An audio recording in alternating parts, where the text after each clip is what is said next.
Hi, this is Rooney207, and welcome to today's broadcast. This is a little bit different experience because from my traditional monologue, I actually have a guest on today, and I'm excited to introduce to you Jumpy RB. Jumpy RB is a member of my YGG Legion guild within Splinterlands. So I wanted to first welcome her and just have her introduce herself and talk a little bit about her gaming experience so far and why and how she got into Splinterlands. Welcome, Jumpy. Thank you. Hello, everyone. This is JumpyRB, and I started playing Splinterlands about a year ago. Um, so actually, I don't consider myself a gamer. I rarely played a computer game in my life. My very first computer game I played actually was Pokemon Go. I played that game for like 6 years, and then Splinterlands was the second computer game I played, and so far so good. I really enjoyed it. Um, Awesome. Go ahead. yeah, the so I think I actually quit playing Pokemon Go last year. Basically when I was fully engaged with Splinterlands, and I think one main reason was that switch. Actually, Splinterlands actually I had more fun, and I was way more engaged with Splinterland game compared to Pokemon Go. Yeah, I can definitely relate to that. I used to play Pokemon Go quite a bit, a lot more active, and just limited time. I shift to Splinterlands and other Web3 games as well. Yeah. So far, what has been like your thought process and your approach and strategy towards Splinterlands? So with Splinterlands, I started late 2021, and at that time, actually, I was a little bored with Pokemon Go because with Pokemon Go, it's always just you go catch the new Pokemon, and then you maybe you won a raid, and then basically you're waiting for Pokemon Go to release new Pokemon here and there. So the game actually was getting a little boring. And then I ran into Splinterlands. I actually, first time I saw it, I looked at the game for like 15 minutes. I couldn't get it. Believe me, I don't understand it. So I put it aside actually for I put it aside like for 2 months, and then I was boring during the holiday season, and I picked up again. I think I At that time I actually read a document. I actually read a Splinterlands document like a 101. Um, I finished that document, and I got some basic idea with battles and with all these card abilities. Wow, that really opened my mind, and I enjoyed playing the starter sets. I think for like a month, and I believe myself. I actually mastered the Novas League battles, and broke into bronze and silver like in 2 months. So that was quite exciting. Yeah, and so far, it sounds like based on your deck, you're playing at the Gold League slash Diamond League, and you're also you recently acquired a thousand plus Chaos Legion packs to join the Mav Chat group. So what in your experience leading up to this that has given you confidence to invest so much, not only time, energy, but financial resources to Splinterlands? Yeah, I think the good thing with Sprinterlands is with some initial investment in the packs and the cards, I basically I divided my decks. Some cards I use them to battle, and some cards I put them on the rental market. That way, I am able to use my rental income to expand my deck. So basically, I have a priority of which card I want to um, level up first, and then I monitor. Basically, I monitor the price, and then use my rental income to buy new cards to level up. This is how I grow my deck into basically from bronze to silver, to gold, and now marching into the diamond league. Gotcha. That makes sense. So you believe in Einstein's theory on compound interest being one of the greatest inventions of humanity, then? Yes, absolutely. So I think you don't so far you don't have any bots, I believe, right? And so from that perspective, since you're are you bot neutral, or what's your opinion on that? I would say I am bot neutral. Actually, it doesn't matter to me if my battle is with a real human player or a bot. As long as their strategy is good, it doesn't matter to me. Um, the, like for myself, I don't have a bot account. It mainly is because I put my extra cars on the rental market, to earn rental income. And for my main account, I actually I like playing the battles. Basically, I because that actually keeps my brain stimulated, and I'm always learning new things and learning new strategies. So I think that's actually a very good de-stress methodology, for me at my spare time. Gotcha. That makes sense. And so, just out of curiosity, with this Tuesday's upcoming rental update, where the team will now assess one DEC per rental transaction, how do you feel about that? Will it change your rental strategy at all? Yes, it will definitely, because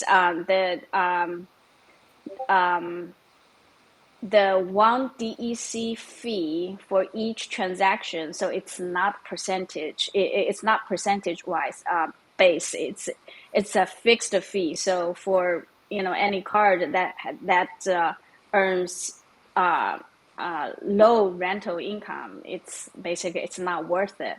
And I I'm not sure. So are they still charging 5% fee on Yes. top of one DEC?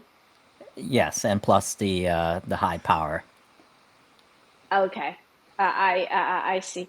Um, yeah, that definitely will change my rental strategy. I think I haven't give a deep thought on that one, but one thing I have in my mind like immediately is I need to level up all these common cards into a higher level card, so I can charge higher rent, just to cover the one DEC fee.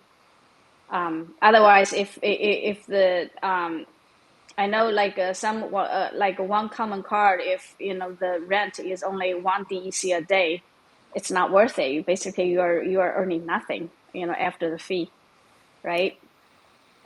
Yeah, that's true. I think a lot of these point 0.1 DEC charges will probably have to change come Tuesday, I imagine.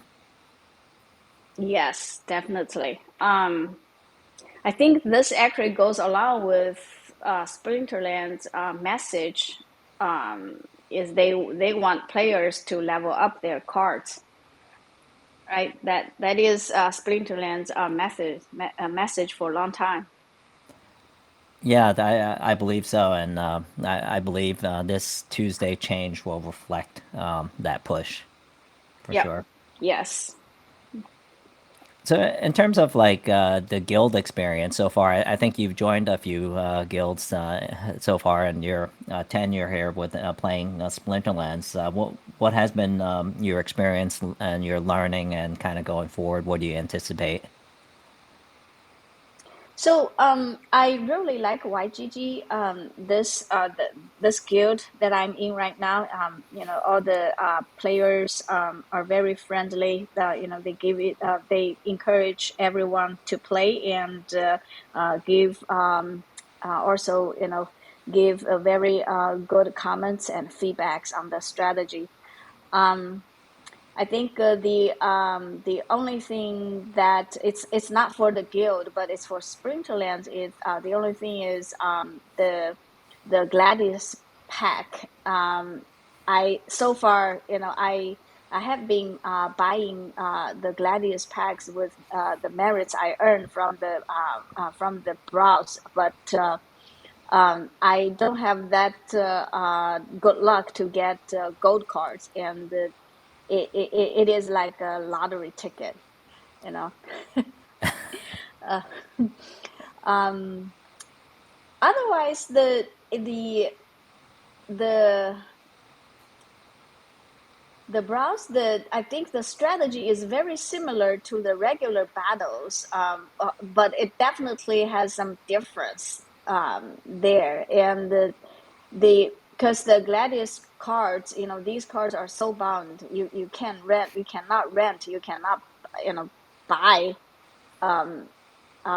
anywhere, buy specific card from the market. So that actually have an impact on the new guild players, because they have a weak deck to start with, and basically it's a lottery ticket to see what cards you get from the pack. Um, so I think if Splinterlands can do something, to I guess to give some more awards to rewards to the new player, new guild players, that would be great. So you're saying you're proposing that Splinterlands accelerate the drop rate for the Gladius cards. Yes. I see. Yeah. And then I guess just out of curiosity, over what time period you think is reasonable for a player to maximize their Gladius deck? So right now, how often we have um, guild battle? Um, every 5 days? Yeah, just about. About okay. Yeah, and then I So break, so every 7 days I would say a guild brawl. I would say 6 months, maybe. So yeah, so 6 months it'll be about 20. No, actually 30, 180, 30, 30, 40. Between 30 to 40. I think 6 months is a good time. What do you think? Yeah, I think so. If we contrast this to the new Soulbound cards Mm-hmm. that are out, based on what Yaba Matt is saying, he's projecting it to take 18 to 24 months for people to Ah, max that, and then I believe the Gladius cards will take infinitely longer than that. It sounds like. that's way too long. Yeah, yeah, and there's so the only way that for the Gladius cards for new players to acquire quickly is to Mm-hmm. actually buy someone's account. Oh, okay. Yeah, so if you run like bots, or you run low like silver one accounts, and you're playing Mm-hmm. at a pretty decent guild, you could Mm-hmm. potentially acquire enough over time that you could potentially sell your Gladius cards to new players that can kind of catch up that way. Oh, wow. Yeah, Okay. along with the Soulbound, I think Mm-hmm. there's a possibility that it may be more. players may be more incentivized to sell their soulbound potentially Mm-hmm. versus Mm-hmm. versus staking the appropriate or sufficient DEC to be able to put Mm-hmm. it on either the rental market or be able to transfer it. I see. Okay. Yeah, Yeah, so that I sounds interesting. I think it'll lead to an interesting use case from that standpoint because in the history of Web3, they've not experienced a Web2 moment where a lot of Web2 players they work hard to try to sell their accounts, and Mm-hmm. selling an account is something I think the Splinterlands leadership initially discouraged because Mm-hmm. they always want to build. But I think there will come a point where it becomes mathematically and financially incentivized for players to consider selling their alternative, their alt accounts. Maybe not Mm-hmm. not their main account, but they'll have other accounts that they'll spin up, and maybe every 1 to 3 years, someone will. I think someone will eventually sell, but then the Web3 structure doesn't really allow an easy access to be able to sell an account and transfer. Mm. Okay.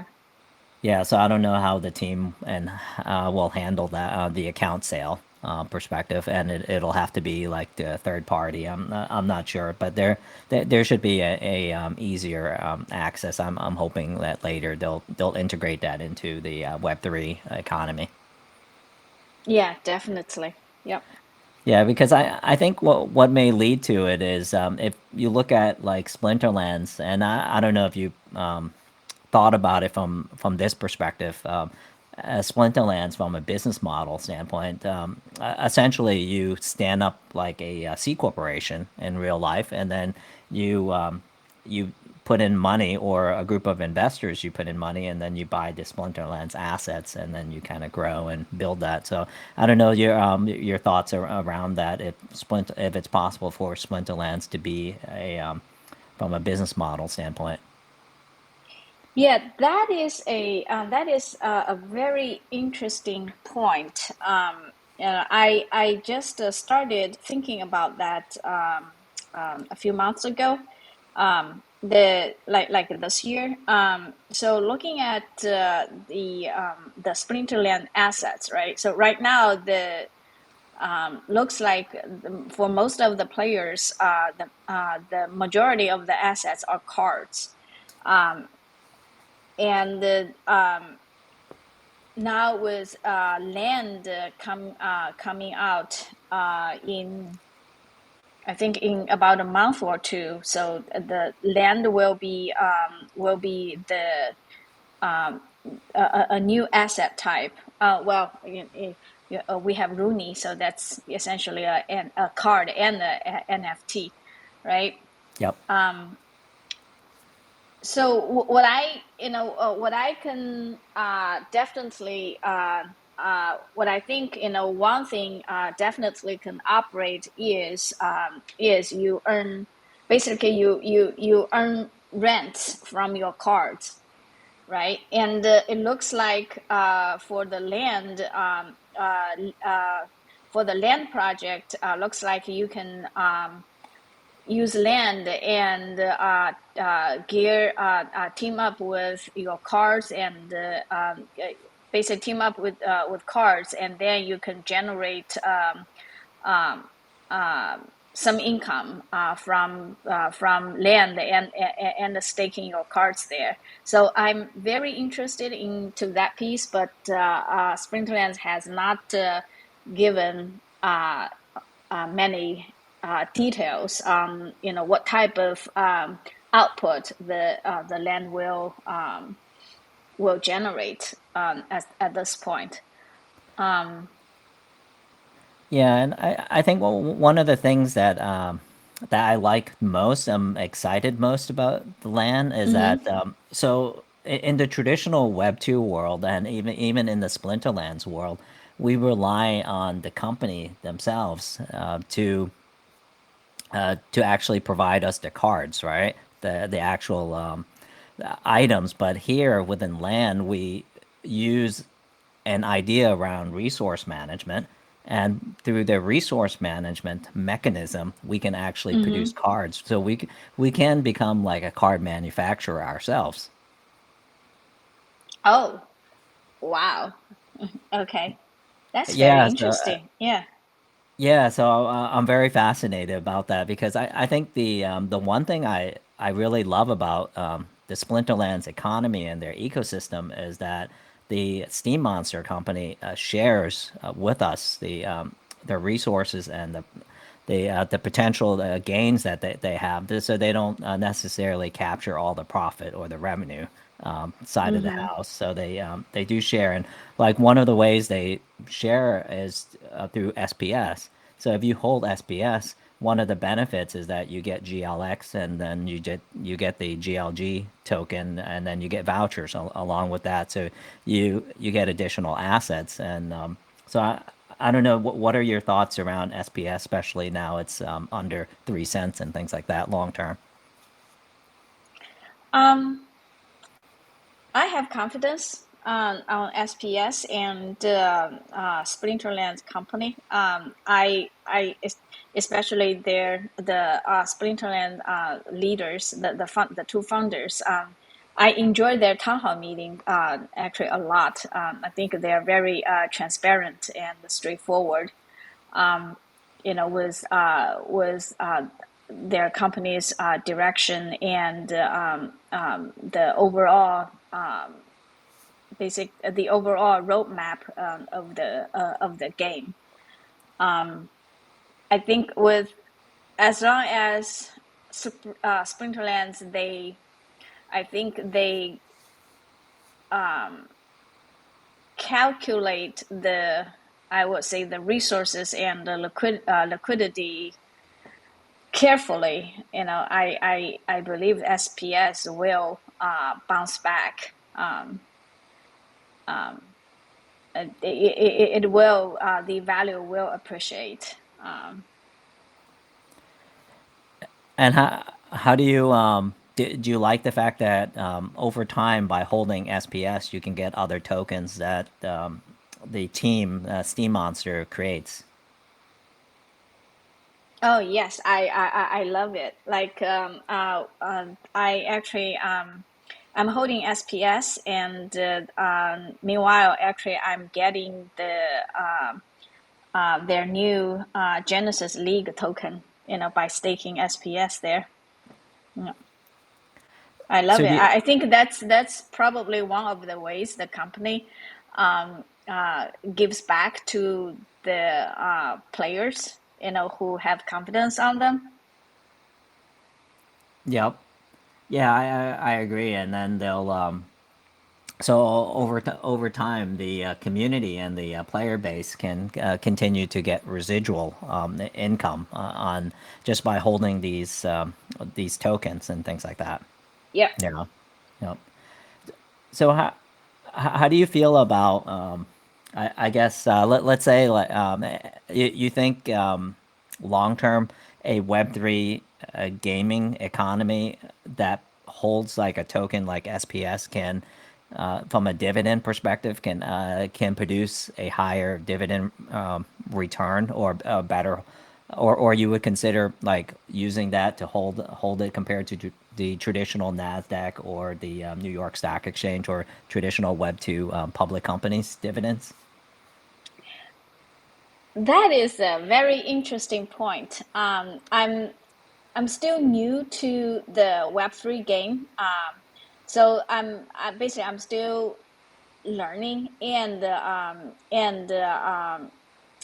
exploring lots of new things with Web3 game and the Splinterlands. Um, I think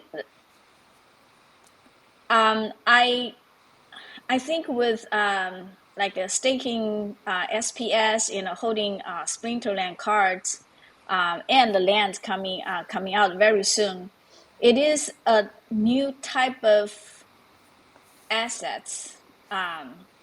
Even like, or we call it game equipment. That actually enriches people's life, and definitely for me, the game gave me lots of fun.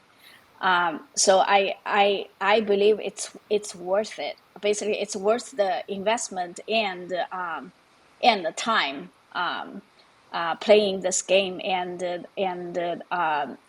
invest in this game. Now, compared to the traditional S&P and the Nasdaq, actually, I am not sure. I don't know. I don't have an answer to your question. Basically, the comparison between two, I don't have an answer. Maybe we come back to this topic in a year. Yep. I'll see if I have any change of thought. Yeah, I think you can yeah, you can think about it. This is new, and I'm just throwing out there. I'm actually Hmm. was planning to do a video to talk about comparing staking to the Oh, okay. traditional dividend model, and to Hmm. to visit it from that historical perspective. I see. Yeah. Oh, um, very interesting. I can't wait to see your video. So, what's your long term plan for like all your Splinterlands assets? Are you planning to just keep it separated? You're planning to put it under a business? You're planning to transfer it to family members?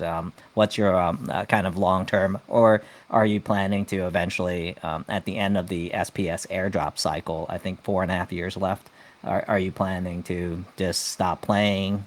What's your thoughts? Um, so so far I'm the only one playing. Actually, um, in my family and within my um, friend group.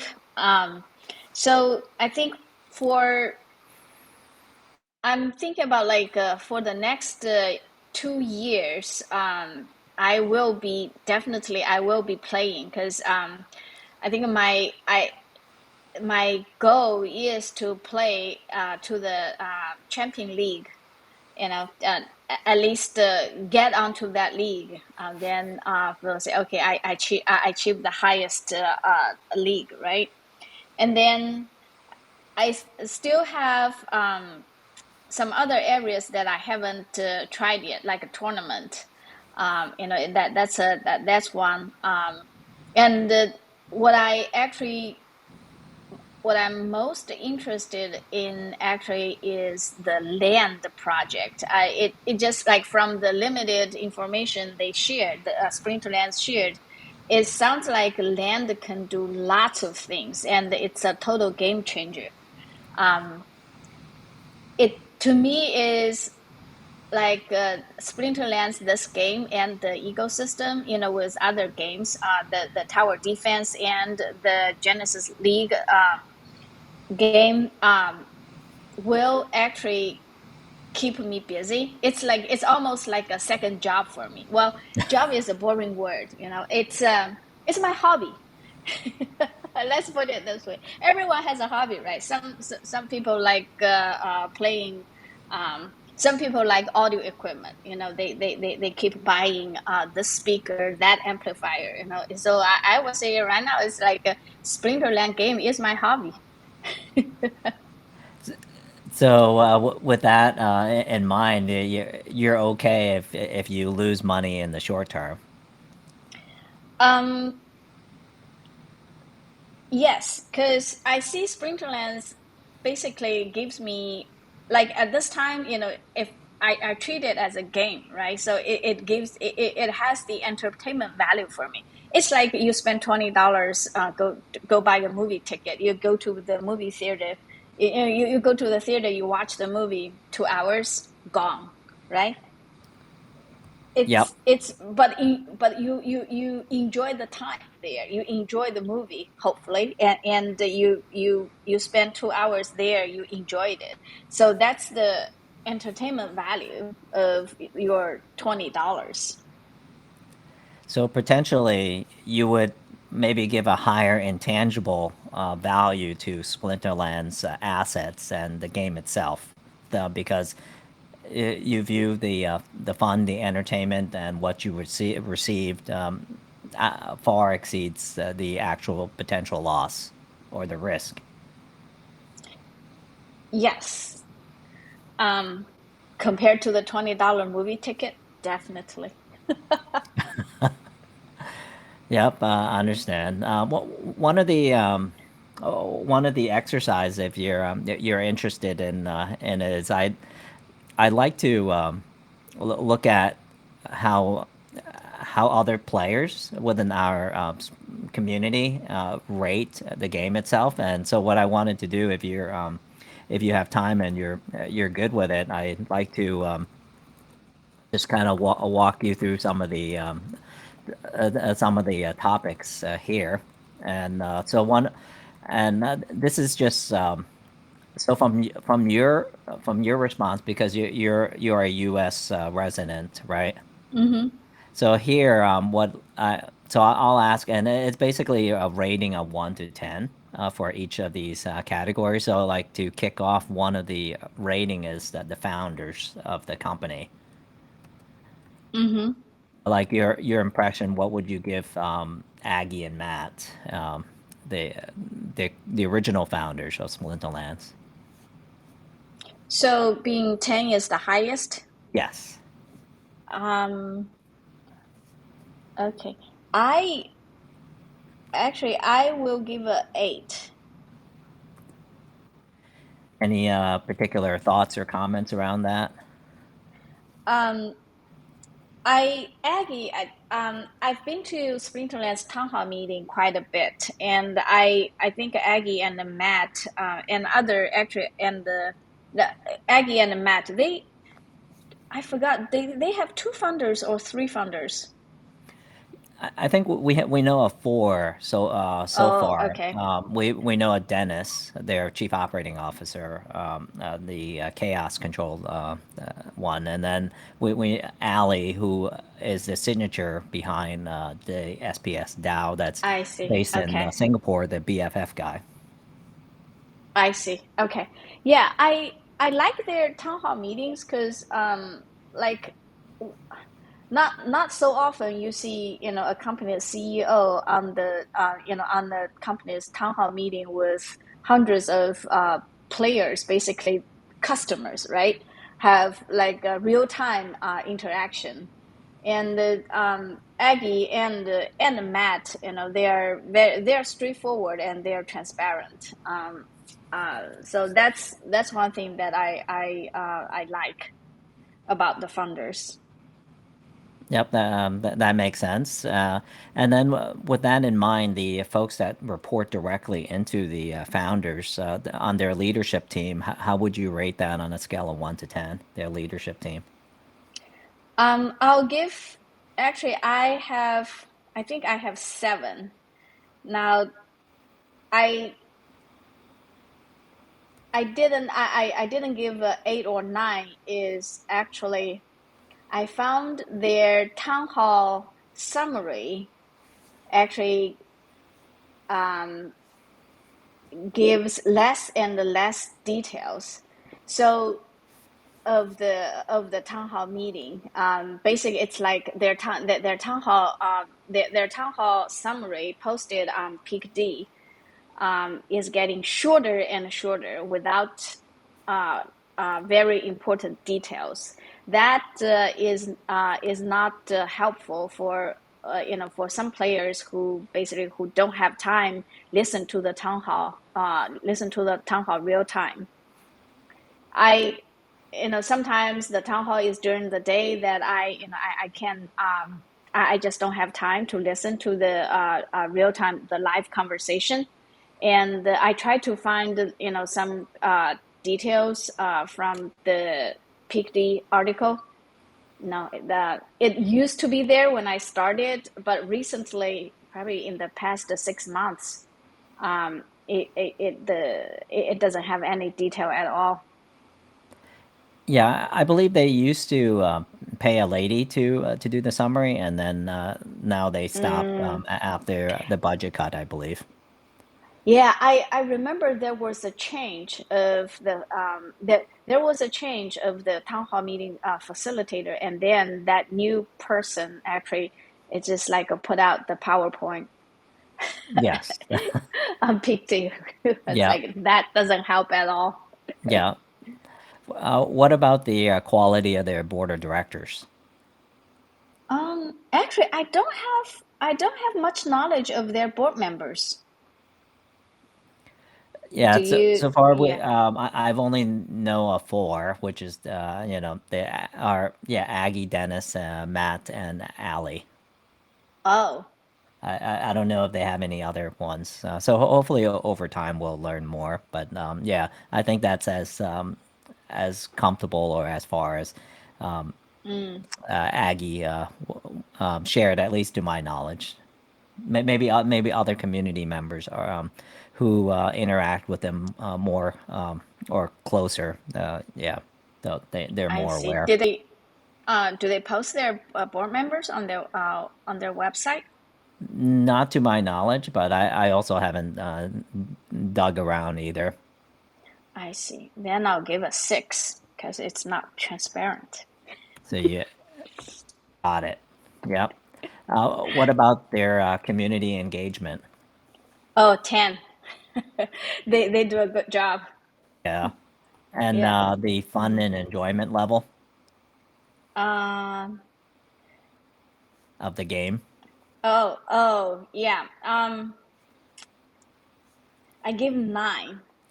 The Okay. reason I didn't give 10 is because I really don't like the regular card versus the gold card in these two category.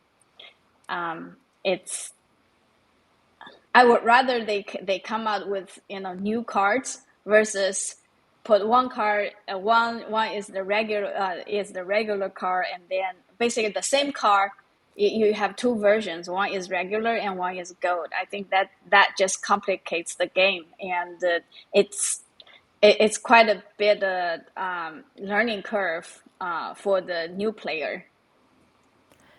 Yeah, I think unless they come from other trading card type game experience, they're used to that level structure. Yeah. You're probably right, and I think financially it also complicates the situation too. Like for instance, the new soulbound cards, we have the regular Mm-hmm. and the gold. So over time, players will either choose to sell or rent out one of the two decks that they may have, or a combination of it, because Mm-hmm. they don't want to hold on to both types. I would imagine. Right. And I exactly like you said, it complicates the game, and I don't see the benefits in the it gives. I just don't see additional benefit from these two categories. Yes, you are right. Actually, I am a zero knowledge person before I started playing Splinterlands. I've never played a trading card game before. Yeah, Not that on a computer, not a paper card paper trading card game. so no Pokemon packs for you. Yeah. No, I only played Pokemon Go, not the Pokemon cards. Yeah, yep, I understand. Well, one of the benefits of the gold card is that we get 10% higher RP for our rank battle rewards Mm-hmm. Mm-hmm. towards the season chess and the daily focus chess. Yes. Yeah, so that's one of the benefit. Now, is that worth the potential 10x cost compared to the regular foil? I'm not sure, but Exactly. yep. So everyone may have a difference of opinion. I think where it comes down, the collector community, players who love Mm-hmm. to collect, they'll want to collect and hold on to everything. And I think if Splinterlands managed to, I guess, attract more and more collectors, there may be potentially strong affinity towards holding those cards. So that may add some additional value. Yeah, well, they can issue more promo cards and more Rooney type NFT. It's so collectors can have fun with these special cards. The That's true. Yeah, I think they're talking about the April potentially release of their partnership with some movie studio, maybe potentially. So Okay, wow, okay, that's exciting. yeah, so it may come out, and then since you're a Rooney holder, so what are Hmm. your thoughts and experience around Rooney and its use case and utility? So I actually now I play at Diamond League, so finally I can use my Rooney card to the max level. Um, it's it's actually it's a strong card. It's a very strong card. The you know to play and now is my Rooney card not replaceable by other card? I don't think so because it's a monster and it has a cheaper um, alternate card, monster card that I can play. But I'm more interested in is because Yabamat actually hinted several times that Rooney is going to be very helpful when land comes out. I really want to see how what role Rooney is going to play in the land project. Yeah, one of the potential possibility is that there may be a slot for the Rooney, like a slot for Totem. So basically, there will be four or five monster slots, and then one for Rooney, one for Totem, and things like that that will get added. So I guess the question for you now is, since you Mm. only have one Rooney, are you planning to use that Rooney towards your land, or you're planning to use it to play, or are you planning to buy another Rooney? Um, I actually I'm thinking about buying another Rooney, but I really want a color background Rooney, not the gray background Rooney, but the color background Rooney is expensive now. Yeah.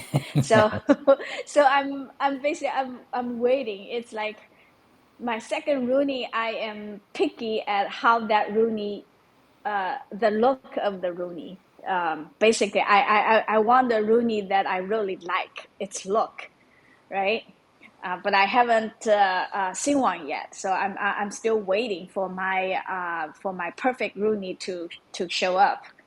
Now, if I only have one, I it really depends on what land can produce. Um, can basically what is the output from the land if I put my Rooney in basically stake my Rooney in the land.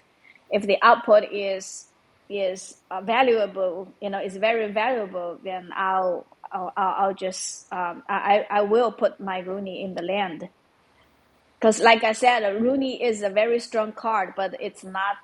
It can be replaced by other cards. That makes sense. So would you what about the guild? If would you stake your Rooney on the guild and not play or use it for land? And now you have three choices. Um, that I do not know because I think probably guild will be a lower priority versus land. I need to think about it. And then if you wait long enough, are you willing to pay one ETH for a Rooney? Oh, that's very expensive. Yeah, there are Um, 40 some odd Rooney left until it hits one ETH, I think, on the market. oh, okay. So At I least the better floor get one price. now. Maybe, I don't know. There will always be one seller. It's just a matter of, I think, patience. I potentially. see. Yeah. Um, I don't think so. No, Because I not, don't think ETH will drop to $200. no. Exactly.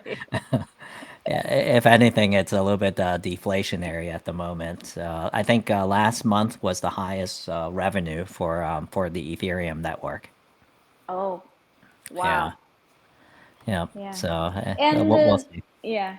And I'm pretty sure Splinterlands will come up with new NFT in the future. So, Yeah, maybe they'll do a PFP on the Polygon network because Polygon yep. is trying to rebrand themselves into a gaming network. Oh, nice. Yeah, Yep. so we'll see and try to make the maybe the next PFP will be on the Polygon network. I see. Nice. So the next category is ability to make a living. So this is on a scale of 1 to 10. So essentially, from your experience, your thoughts, and how much you put into it as a U.S. investor. So one, and every country will be different. So Mm-hmm. let's say if you were to rate it a 1, it would be 10,000. All the way up to a 10 would be 100,000. So Uh, this is taking into consideration all the assets you own, the SPS, the vouchers, the cards, land, all the potential okay, so on an you're annual saying basis. I see. So one is 10,000 and the Yes, 10 is Wh- wh- 100,000. yes, on an annualized basis as a U.S. player. Oh, as a US player. So basically if I give one, basically I'm saying yes, I can earn 10K a year by playing Or Splinterlands. yeah, or other U.S. players. Yes. Okay. Um so 10K a year essentially is 900, no, 800 a month, right? Yeah. So basically it's like a $3, a little $2, $3 a day. Yeah, this answer would have been a lot easier Mm, when SPS was at $1, but now right. it's at 3 cents. Yeah. Can I give zero? No. Or You point can, 0.5. but it's I'll give one for now, but we can revisit, in a year. Because I'm pretty sure things will change. But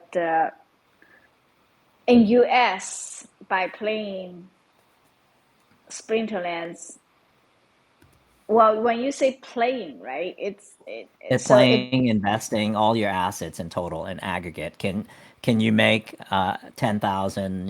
Whatever the amount you think from mhm, a U.S. Splinterlands players. I see.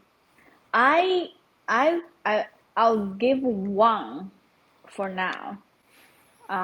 But we can certainly revisit, in 6 months or a year, a max 1 year. So from your current experience, you would say the typical U.S. player for Splinterlands at the most they'll make it's under $10,000. It sounds like on an annualized basis. Yes. Yeah. Well, they'll make Splinterlands tokens, that worth up to 10K a year. Yeah, in terms of like, let's say like your rental account, yeah, your card rental and things like Mm-hmm. that, your compound interest, compound return on that, and all that stuff. Yeah. The amount of Mm-hmm. SPS you get from guild, from rank play, and Yes. the cards. Yep. Mm-hmm. And it's kind of hard to financially quantify the soulbound cards because we don't really know what it'll actually land in the market, and then we don't know how many DEC or whatever the whatever Yabamat's planning to kind of tie to releasing it, unlocking the soulbound piece. Mm-hmm. Yes. How do you feel about the Splinterland Steam Monsters balance sheet? Mm. I think they're okay. Um, Where would you rate it on a scale of 1 to 10? I'll give it 6, just because of the volatility of the crypto market. Yeah, that's true. I think they do have they talk about Bitcoin a lot. I get that. Yeah, yeah. What about Splinterlands as a brand equity, the brand itself? What would you rate it on a 1 to 10? Now the um that one I'll give 8. I think it has a strong brand equity. Okay, fair enough. Yeah. And how about the Hive blockchain that Splinterlands resides on? Oh, that one. Um, I give 6 You don't have to because give necessarily whole numbers. You can do fractional too. 6.5, oh, whatever number. I probably should have stated that in the beginning. Sorry. oh, no problem. The 6 is fine. It's the because well, Hive. First of all, I think it has some capacity issues. Because you probably saw it like every time after the season end, like the first 30 minutes, basically Splinterland, that game platform is jammed. Yeah, it's a combination between Splinterlands and Hive in terms of Mm-hmm. being able to replicate. And I think part of it hopefully will be better resolved this coming Tuesday because the database piece where the rental market is actually part of the problem, I believe, and maybe So tech. they're hoping that enforcing the new one DEC fee, there will be less rental activities on the market, right? So that Yes, actually will the okay the basically will have less transaction. stress. Yeah, Yep. transaction. Um, Yeah, so they'll I don't know what percentage they'll decrease the transaction come this Tuesday. We'll know pretty mhm, quickly. Our gaming experience should improve, and also I believe they're 35% through their tech modernization program. mhm, mhm. So I think as they improve tech modernization, and then also as they move more and more tokens to the validator, the SPS validator node, that'll help too. Oh, okay, I see. Yeah, so it's a combination of Hive. It's kind of like on Ethereum. It's Hive does have a bottleneck as well, and I don't know to. I've never looked into the stress tests of Hive, so can't say either.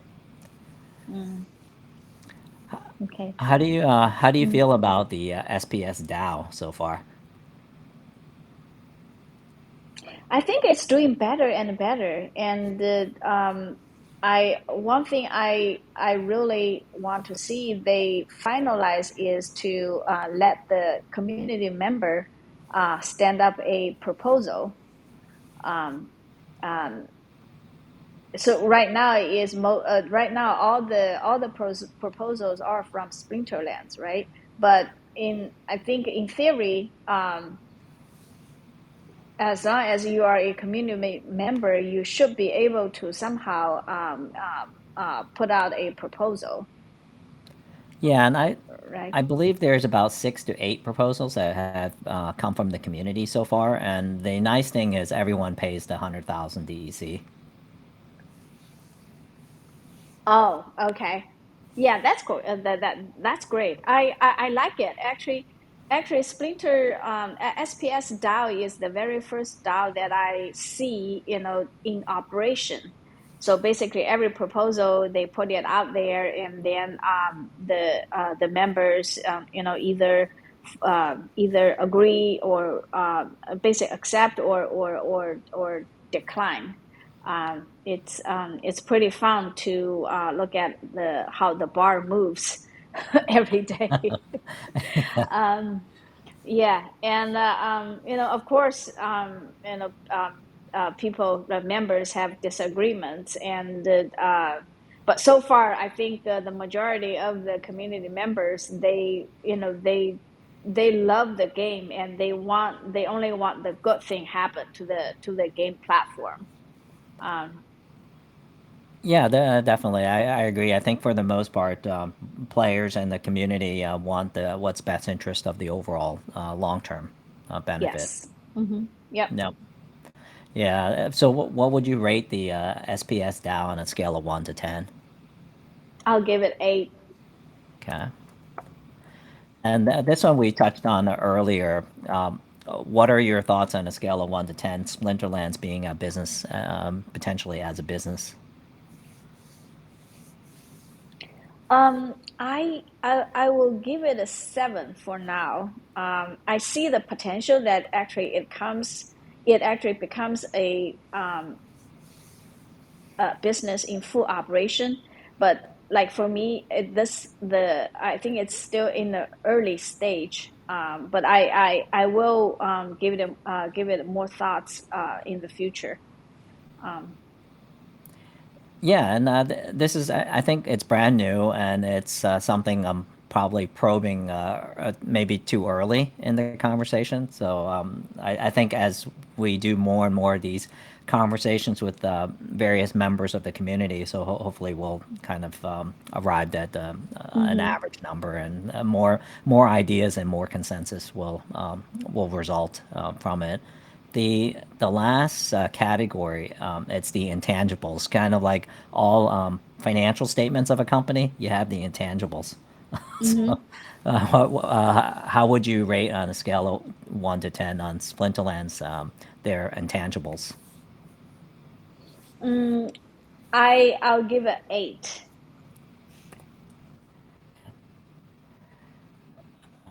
Yeah, I think this concludes our list, and this is something that any of our subscribers, if they contact me, we have a list of a document repository that I'm Mhm. accumulating, and as others contribute to, it'll be just a set of free documents to our subscribers. They can kind of see the build out of people's ratings and some of the areas. Um, but I see. Mhm.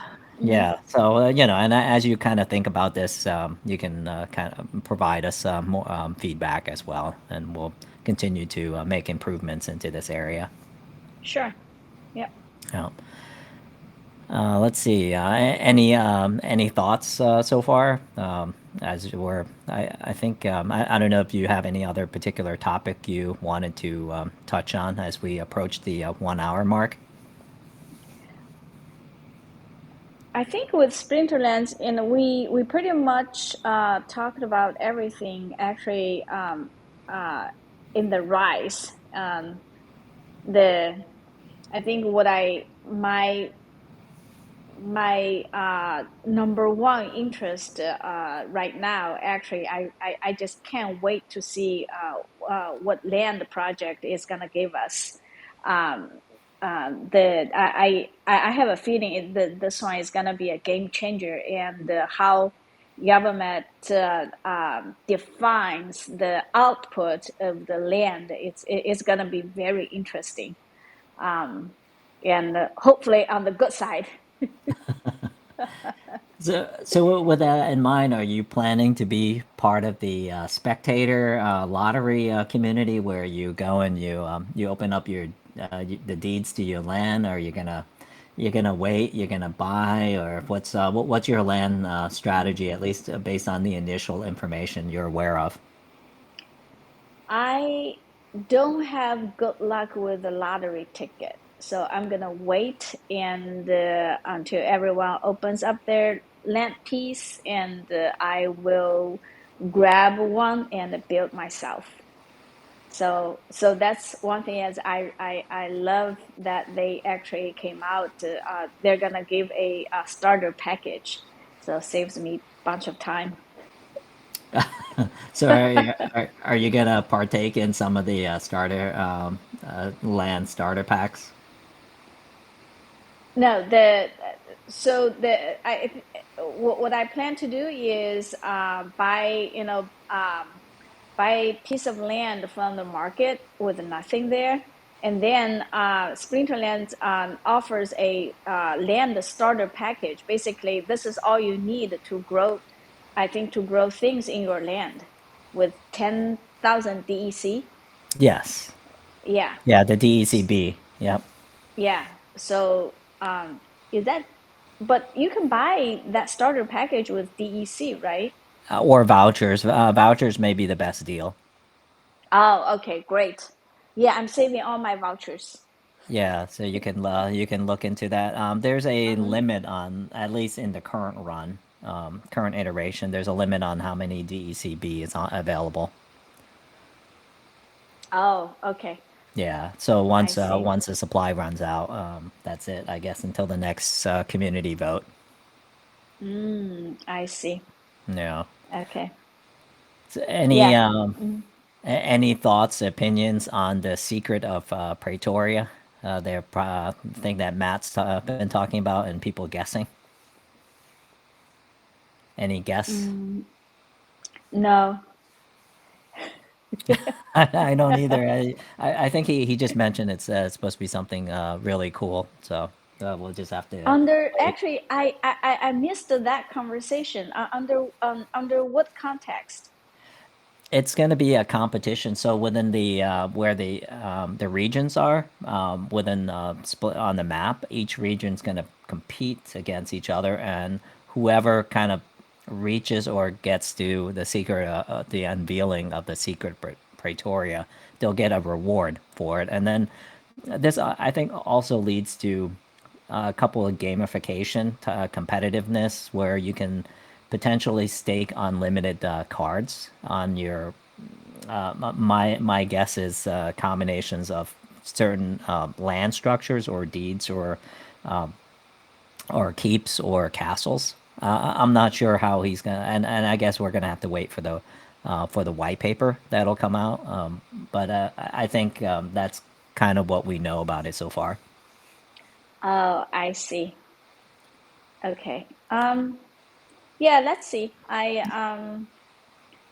Yeah, it'll lead to Let's see. people competing Yeah, for titles and stuff. yeah. Yeah. So this, okay. Now actually, I know what I'm, the second thing that I'm actually, that uh, um, I'm really excited about actually is the multicolor summoner. Oh That, yes. yes, that actually, I forgot who, somebody actually on the Discord basically asking, what rule set or what ability you really want Splinterlands to offer. I actually made the suggestion similar to the multicolor summoner. I said, "What about you? What about you design a summoner that can pick cards from different Splinter?" Yeah, and I think that's what the multi summoner card is. Yeah, the however the multi-color summoner, it's the you can only select the cards from two splinters, not all of them. Correct. Yeah, so well basically three plus the neutral, right? Yes. So but it's still good. It's still good. My thought actually was to you design a super summoner basically can select cards from all six splinters. You know? Wow. That's gonna be That would OP be one. yeah, I don't know. I think I wouldn't even know what to play. See, that totally changes the game strategy. Then we all need to study the strategy again, all over again, because Yeah, it's like a totally different combinations. yeah. I think even with the the three rule set, I'm kind of overwhelmed sometimes on what cards to pick or what splinters to go with. I still have I'm still learning the optimal splinters to use. Combination. Yeah. Yeah, even for all of those. Yeah, yeah, Oh yeah. So the three rule sets, is and especially the new ones like the magic only cards and the range cards only. These yeah. two actually um, created quite a bit a card shortage when I do battle. The worst is the odd number only or even number only magic cards, and Yes. that just Yes. Yeah. uh, There's been many times I've actually used my soulbound cards, which are not at the gold league level, but I'm still says something is better than nothing because if I right, don't win, I get nothing. So right, yeah. Um, yeah, but like now, I started playing Diamond season last time, so actually right now I'm playing with my new summoner cards versus the original CL summoner, the rare summoner. So yeah, the one I like the most actually is Fernheart, the the new the Earth. Yep, yeah, the new Epic Earth summoner. for Rift That Watcher. Yeah. one, yeah, yeah. That one is very strong. Um, So so have you gotten much into Rift Watcher right now? no, not at all. I use Fernheart to that summoner only with my CL cards, monsters. Gotcha. Yeah, Yeah, some of the meta I keep losing to like aggro, yeah, long tail or something, and some of the other. There's one or two Rift Watcher cards I'm still struggling against. yeah. Aggro is very powerful. That's Yeah, why it has a name, Aggro, right? there you go. So are you looking forward to Rebellion? Yes, I am. The Because the new cards, with the new ability, that's actually one thing that's why I have confidence on Splinterlands because their new cards, um, well, some cards, basically the new cards they come out, and then the new abilities they added, um, always bring in new excitement to the battles, and that's actually one thing I really like about this game and this company, because Yeah, I think. this Yeah. is the key, to motivate the players to play, right? Yeah, I agree. So you think long term, it sounds like you may believe that the game may be fair from a fair play perspective. They'll reach it eventually. Yes. Okay. So then tournaments and guilds will be more competitive. Yep. Hmm. That makes sense. Yeah. Yeah. I think the only thing with this game is, just from my own experience, the game actually has a for new players, especially with a player without any trading card game experience before. This game actually has quite a bit learning curve.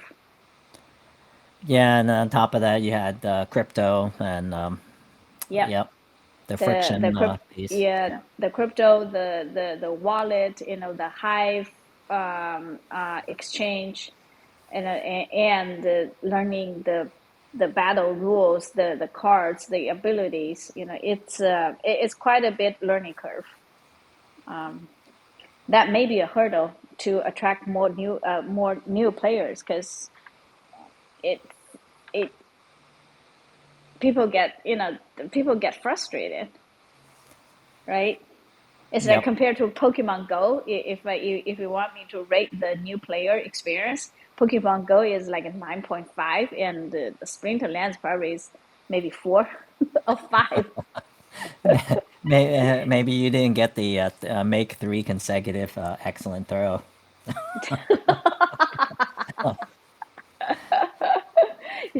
That's the only hurdle I had with Pokemon Go. Yeah. Let's see. Any other thoughts around Splinterlands and our conversation so far you'd like to share? Um, no, I think I'm good. Awesome. Yeah. Yeah, and I can we can just conclude and wrap up. And yeah, definitely wanted to extend my appreciation and thank you, Jumpy RB, for joining us and sharing your experience and much of your learning so far within your gaming and Splinterlands. Hopefully, you'll come back in a year or so and give us an update on your progress and what you've learned as well. And with that in mind, thank you so much, everyone, for joining us, and have a wonderful day.